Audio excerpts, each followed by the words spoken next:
मुंबई-आग्रा राष्ट्रीय महामार्गावर शिरपूर तालुक्यातील पळासनेर गावाजवळ इंदूरहून धुळ्याकडे जाणाऱ्या महाराष्ट्र राज्य परिवहन महामंडळाच्या बसला मागून भरधाव कंटेनरने धडक दिल्याची घटना रविवारी दिनांक 25 जानेवारी रोजी सकाळी घडली।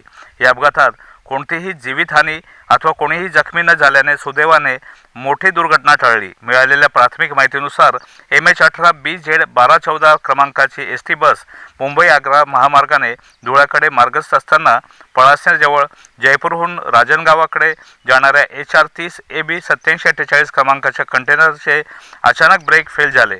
त्यामुळे कंटेनर चालक रणजित सिंग रावत यांच्या ताब्यातील वाहन अनियंत्रित होऊन पुढे जाणाऱ्या ST बसला मागून धडकले। अपघाताची माहिती मिळताच परिसरातील ग्रामस्थांसह शिरपूर बस स्थानकातील अधिकारी घटनास्थळी दाखल झाले। त्यांनी तात्काळ पाहणी करून वाहतूक सुरळीत करण्यासाठी उपाययोजना केल्या। अपघातामुळे काही काळ महामार्गावरील वाहतूक विस्कळीत झाली होती। सुदैवाने बसमधील प्रवासी सुरक्षित असल्याने मोठा अनर्थ टळला। पुढील तपास सांगवी पोलीस करीत आहेत।